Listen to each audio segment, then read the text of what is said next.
কেবল সংসারই থেকে গেলাম, কিন্তু পাশে যে কীর্তন হচ্ছে ভাবছে আজ শুনবো না। আরে বাবা আবার তো কোথাও না কোথাও হবে রে বাবা, আজকে ঠান্ডা ঠান্ডা পড়েছে এই কয়েকদিন, শোনার দরকার নেই, ভালো করে ঘুমিয়ে নি। কিন্তু এই ঘুমটা যে বাবা আর কোনোদিন ভাঙবে কিনা জানে কি? এই যে বেটা একবার যাচ্ছে আর বেরোচ্ছে বাবা, একবার বাইরে বেরোচ্ছে একবার ভিতরে আসছে, এই বেটা একবার ভিতর থেকে বাইরে বেরিয়ে গিয়ে আবার যে ঢুকবে তার কি মানে আছে বাবা? নাও তো ফিরে আসতে পারে, মানে এই পর্যন্ত শেষ। ভালোবাসায় বাস করে মোর কৃষ্ণ প্রাণধন, তারে পেতে গেলে করতে হবে ভালোবাসারও আয়োজন।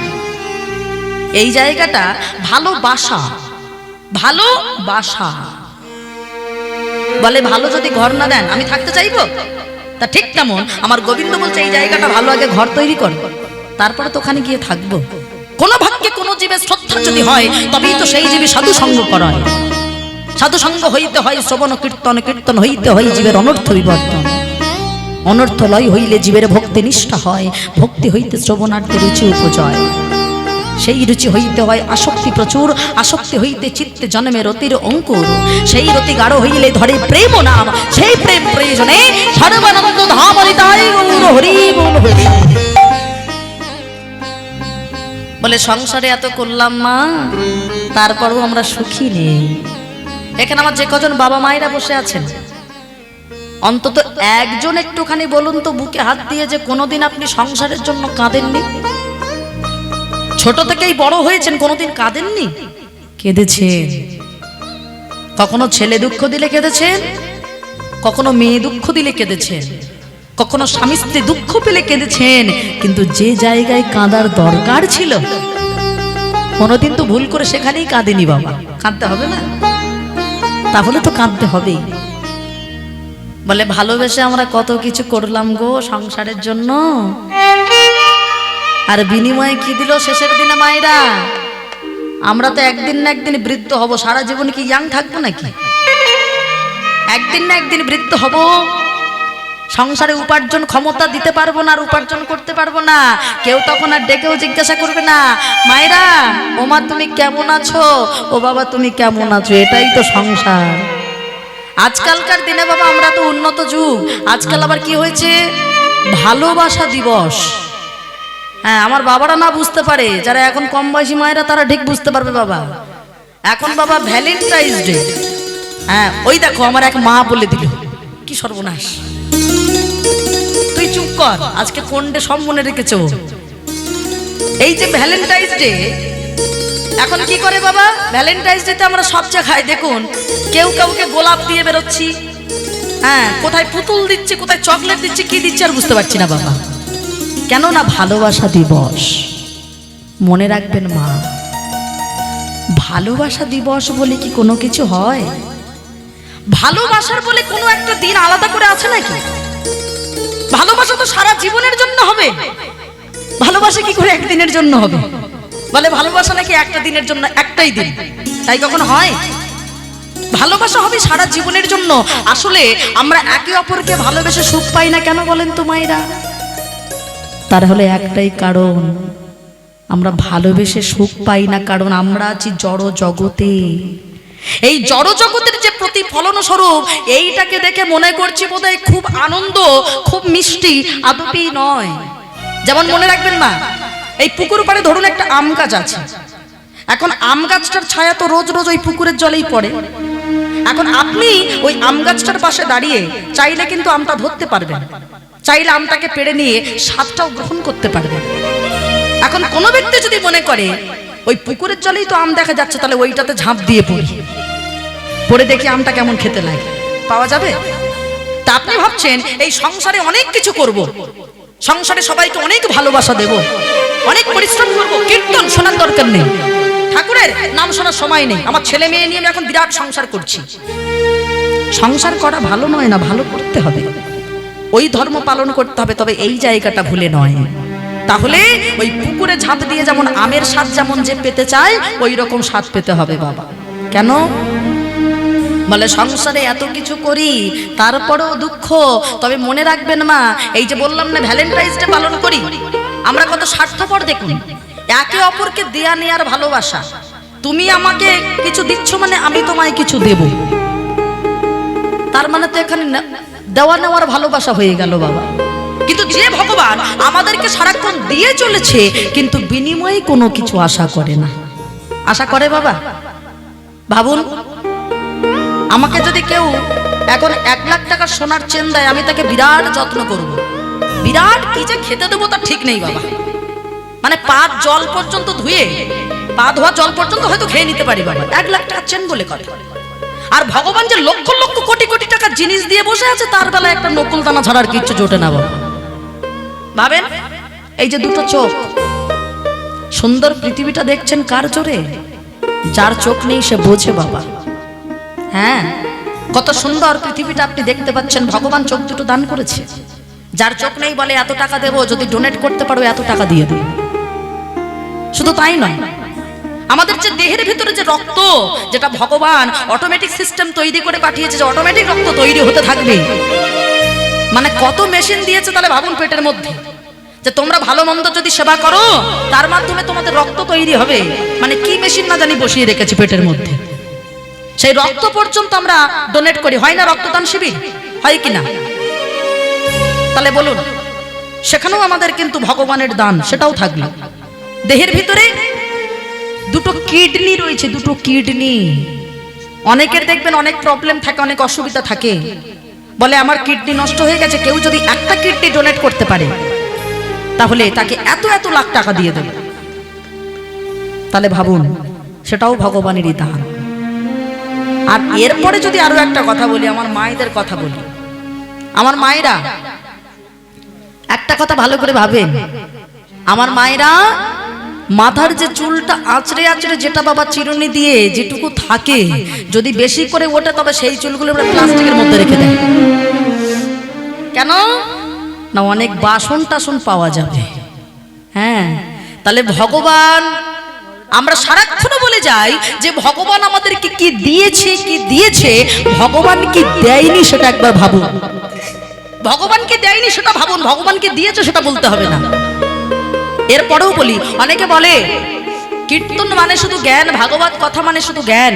আমরা কীর্তন শুনি না, আমরা আধুনিক জগৎ ভালোবাসি, আমাদের আধুনিক জগৎ শিক্ষা দিচ্ছে। ভালো করে কথাটা বাইরে শুনুন। আমার বাবাদের বয়সে একজন শিল্পী ছিলেন, শ্রদ্ধেয় মান্না দে, যার প্রত্যেকটা গানের ভাষা আমাদের শিক্ষা দিয়েছে। 2 মিনিট মনে করে দেখুন কত বড় শিক্ষা দিচ্ছে। কেন আমরা সংসারে এত কষ্ট পাই দেখুন। ভালোবেসে সুখী হতে, সবার খুব পরিচিত গান।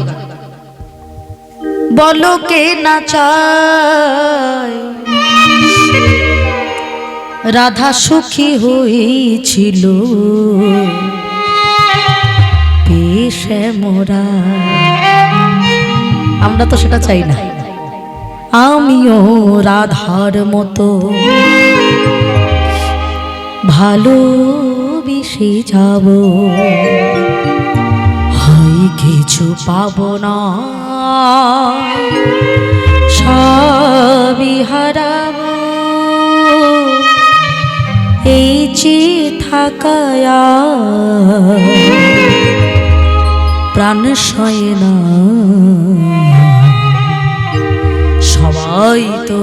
সবাই কি হ্যাঁ সুখী হতে চায়, তবে কেউ সুখী হয় কেউ হয় না। জানি না বলে জালোকে সত্যি কিনা, জানি না বলে জালোকে সত্যি কিনা। সবার কপালে নাকি সুখ সয় না, সবাই তো সুখী হতে চায়, তবু কেউ সুখী হয় কেউ হয় না। সবাই সুখী হতে চায়, তবু কেউ সুখী হয় কেউ হয় না। কেন জানো? কারণ আমার রাধার মতো করে কখনো গোবিন্দকে ভালোবাসিনি। আমার রাধারানী গোবিন্দকে ভালোবেসেছিল, তাই জাগতিক দুঃখ তাকে কখনো দুঃখ দিতে পারিনি। আর আমরা গোবিন্দকে নয়, সংসারকে ভালোবেসেছি। ছেলে আমার, মেয়ে আমার, বাড়ি আমার, গাড়ি আমার, টাকা আমার, শুধু আমার আমার করে মরেছিল, তাই আমাদের এত কষ্ট। আসলে কি বলেন তো, আমরা ভগবানের কাছে ঠিক চাইতে জানি না। কি মনে হয় চাইতে জানি? ও মায়েরা চাইতে জানি? বুকে হাত দিয়ে একটা সত্যি কথা বলে, আমরা মন্দিরে যাই, প্রণাম করি, অন্তত একজন একটু এত ভক্তের ভিতর থেকে একটু হাত তুলে দেখান তো, কেউ কি কখনো বলেছি যে ঠাকুর আমি তোমাকে চাই? দেখেছেন কিরকম আমরা স্বার্থপর তালে ভাবে। ওই ঠাকুরের কাছে সারাক্ষণ ছেলে চাই, মেয়ে চাই, বাড়ি চাই, গাড়ি চাই, টাকা চাই, পয়সা চাই, সুখ চাই, শান্তি চাই, আনন্দ চাই, সারাক্ষণ শুধু চেয়েই গেলাম। ভুল করে একবারও বলিনি ও ঠাকুর আমি অন্য কিছু নয়, তোমার মতো সম্পদকেই আমি একবার হলেও চাই, এটা বলি। আসলে আমরা ভীষণ বোকা বাবা, যার কাছে স্বর্গ সুখ আমরা তাকে চাই না। চেয়েছিল তো বলি রাজা। মনে করে দেখেন, বলি রাজার দরজার সামনে ভগবান গিয়েছিলেন বামন অবতারে, মানে বেটে ব্রাহ্মণ হয়ে। বলি রাজা ভিক্ষাং দেখি কি চাই বলো। ও মায়েরা, আমাদের দরজায় ভিখারি আসে, আমরা কি বলি নাকি কি চাই বলো? ও যদি বেটা সব চাই বিপদে পড়ে যাবো। কিন্তু বলি রাজা বলছে কেন? বলি রাজা জানে আমি হলাম স্বর্গ মর্ত পাতালের রাজা, যা চাইবে তাই তো দিতে পারবো। ভগবান বুঝলেন এই বেটার ভিতরে আসলে অহংকার আছে। আচ্ছা আমি যা চাইবো তুমি কি তাই দিতে পারবে? কেন পারবো না? আপনি জানেন আমি কে? আচ্ছা বেশ, তাহলে তুমি আমার দিকে তাকাও। তুমি কিন্তু কথা দিলে। হ্যাঁ কথা দিচ্ছি, আপনি যা চাইবেন আমি তাই দিয়ে দেবো। আমার দিকে তাকাও। আমি হচ্ছে এইটুকু, আমি যদি এইটুকু হই আমার পা গুলো নিশ্চয়ই ছোট্ট ছোট্ট, এই ছোট্ট ছোট্ট পায়ে মাত্র 3 পাত ভূমি তুমি আমায় দেবে। ছোট্ট ছোট্ট পায়ে মাত্র 3 পাত ভূমি তুমি আমায় দেবে। সঙ্গে সঙ্গে যেই বলেছে বাবা, বলি রাজা একটু হেসে বলে বসলেন, কিছু মনে করবেন না, আপনি যেমন খাটো আপনার বুদ্ধিটাও দেখছি তেমনি খাটো। কেন জানেন? কারণ কার কাছে কি চাইতে হয় সেটা আপনি এখনো শেখেননি, আপনি এখনো জানেন না। আমি হলাম বলি রাজা, আর আপনি কি না? আমি হলাম বলি রাজার, আপনি আমার কাছে মাত্র 3 পাত ভূমি চাইছেন, তা আবার ওই ছোট্ট ছোট্ট পায়ে। কতটুকু নেবেন আপনি? ভগবান বলে বসলেন, আরে বাবা ওইটুকুই দেন না, তাতেই আমি সন্তুষ্ট। সঙ্গে সঙ্গে বলি রাজা চোখ বন্ধ করে বলে বসলেন, আমি আপনাকে দিলাম দিলাম দিলাম। যেই না চোখ বন্ধ করে বলেছে দিলাম দিলাম দিলাম, এবার যেই না চোখটা মেলে তাকিয়েছে দেখলেন একটুখানি মানুষ তিনি দাঁড়িয়েছিলেন, তার একটি চরণ স্বর্গে মর্তে আর একটি চরণ পাতালে দিয়ে দাঁড়িয়ে আছে। বলি রাজা তুমি আমায় বলেছো 3 পাত ভূমি দেবে, তাহলে একটি চরণ যদি স্বর্গ মর্তে দেই, একটি চরণ যদি পাতালে দিই, তাহলে আর একটা চরণ কোথায় দেবো? এবার কি করবে মায়েরা? অহংকার করে তো খুব বলেছিল যা চাইবেন তাই দেব, আর কিচ্ছু তো নেই। বলি রাজা মাথাটা নিচু করে বসে আছে যে এবার আমাকে নরকে যেতে হবে, আমি ভগবানকে চিনতে পারিনি, আমি অহংকার করেছি। ঠিক এমন সময় বলিরাজের স্ত্রী বিন্ধ্যা দেবী এসেছে। স্বামী, উনি তোমার কাছে 3 পাত ভূমি চাইছে, আর তুমি এখানে চুপ করে বসে আছো। বিন্ধ্যা, দেওয়াটা দেখুন মা, এই জায়গাটা খুব মন দিয়ে শুনবেন। এ জগতে আমরা সবাই বউ হতে পারি, সহধর্মিনী এত সহজ নয়। বিন্ধ্যা, আমার কাছে তো কিচ্ছু নেই। কি তখন থেকে বলছো কিছু নেই? তোমার কাছে 3.5 বিঘা জমিটা আছে, তুমি জানো না? জমি কোথায় আমি জানি না তো। বিন্ধ্যা নিজে বলিরাজার বুকের উপর একটি হাত দিয়েছে। স্বামী গো, পেরেছ এই দেহটা দিতে? মনে রেখো, যে ভগবান তোমার কাছে এসেছে তাকে শুধু স্বর্গ দিলে হবে না গো, তাকে শুধু মর্ত দিলে হবে না, পাতালে দিলে হবে না। তুমি যত সর্বস্ব দাও না কেন, যতক্ষণ না এই দেহটা তুমি না দিতে পারবে, তোমার কৃপা হবে না।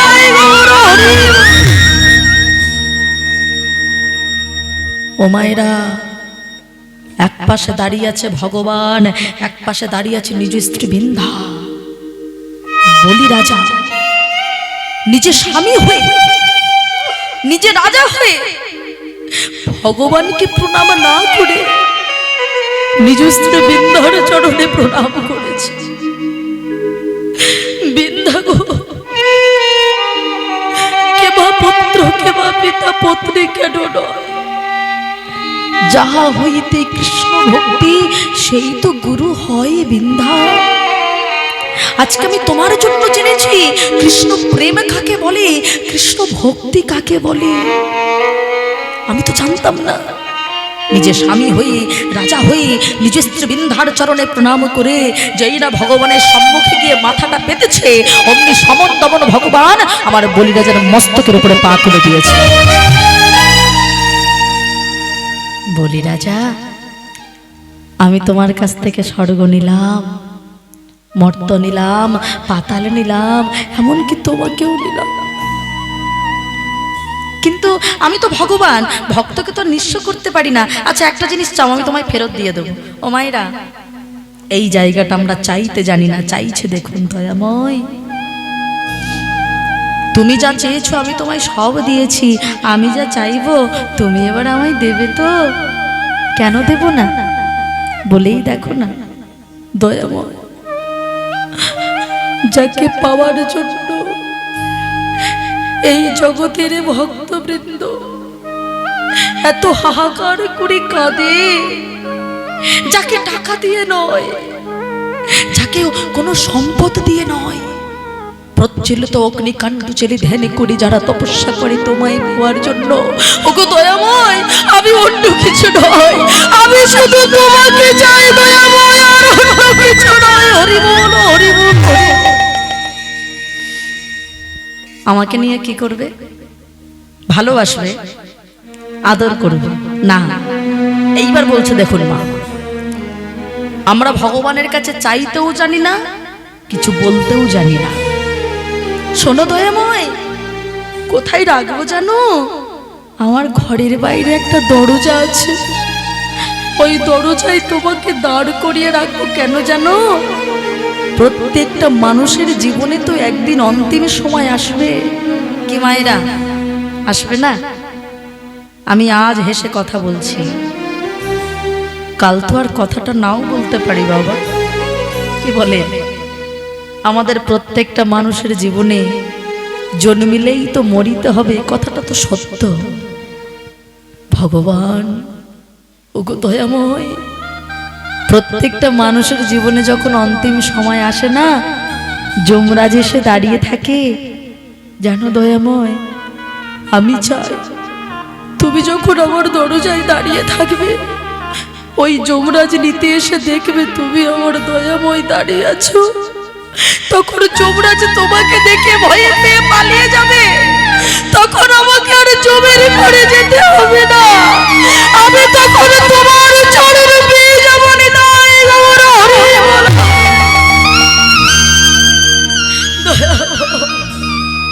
আমি শুধু তোমাকে চাই দয়াময়, ওগো দয়াময়,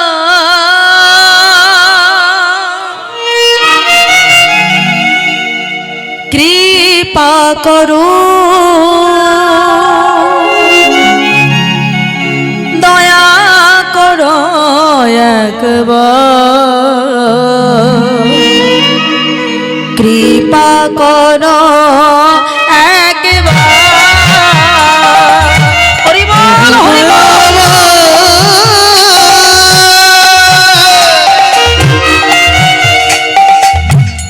ওগো কৃপা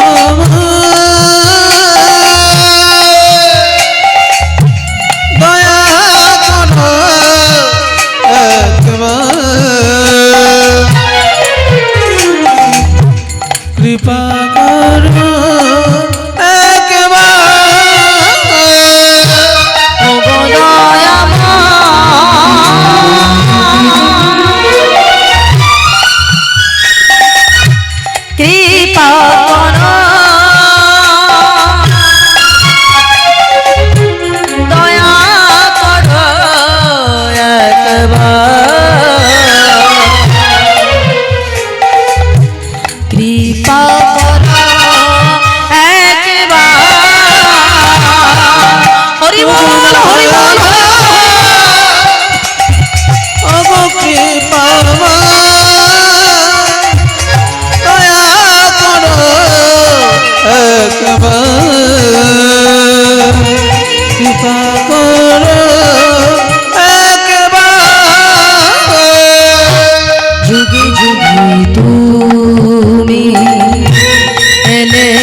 তুমি এলে ধরাতে উঠাতে এই পৃথিবী তাই তো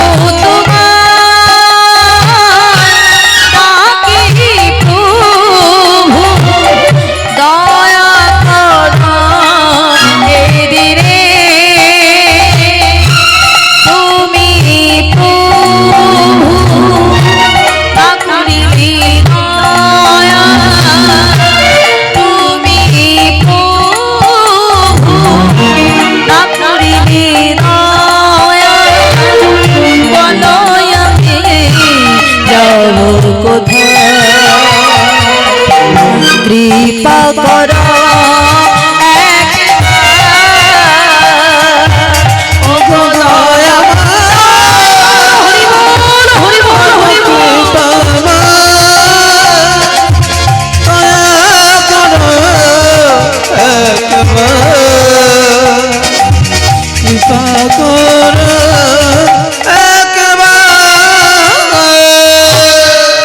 এই নাম আমরা কেন করছি মা? মহা